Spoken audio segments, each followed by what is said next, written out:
much of a bet are you willing to make on AI, and how large of a focus is that likely to be?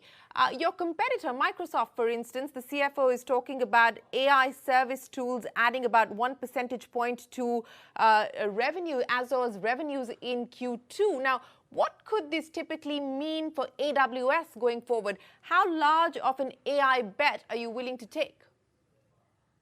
We're making extremely large bets in AI and in machine learning in general. I mean, Amazon has actually been a leader in machine learning and AI for literally decades. If you go back to the late 1990s, personalization on the AWS retail website is really artificial intelligence. And in 2017, we launched SageMaker, which is an AWS machine learning platform that has over 100,000 AWS customers and is the leading machine learning platform in the world. We have a lot of experience. We've been investing in AI for years. There are foundation models, LLMs, as folks are calling these large language models, in operation today inside of Amazon, powering Alexa, powering search on the retail site. But Amazon intends to double down, triple down on all of these investments and to continue to really be a leader in generative AI.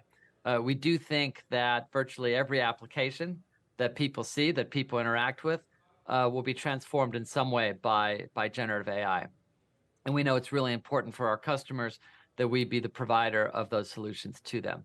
So we've actually recently announced a bunch of innovations already across the generative AI space. One of the biggest is Amazon Bedrock, which is a new, easy way to scale and build enterprise-ready generative AI applications. So the idea here is that we're trying, just like AWS has tried to democratize IT for over 17 years, we're going to democratize generative AI, making sure that many companies have access to generative AI and that they have access to all of the most important, most exciting models that startups and other companies are building. So we're providing those on a managed basis. We have a managed service where people will be able to access many different large language models from different providers. But a critical distinction for AWS is we're building an enterprise-level security and enterprise-level privacy from the very beginning. So companies are very concerned that if they use these models, that their data doesn't leak out to other companies, and that if they make improvements to these models, that their competitors don't get the benefits of those improvements. And we've built this in a siloed way, if you will, where if an enterprise uses models through Bedrock, that only their data won't go anywhere, and only that company will have the benefits of improvements to the model. So it's Bedrock we're very excited about.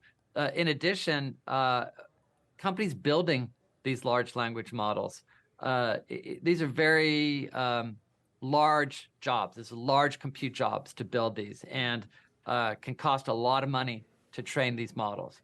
And so we've been investing in our own custom chips, our own custom silicon program for years, and have specialized chips that we put into our compute capacity now for training these models, as also for running these models, or doing inference, as it's called, on these models. And we've been doing it for a long time now, and we think more and more over time we will just have leading edge price performance and be really the best place in the world to run these models.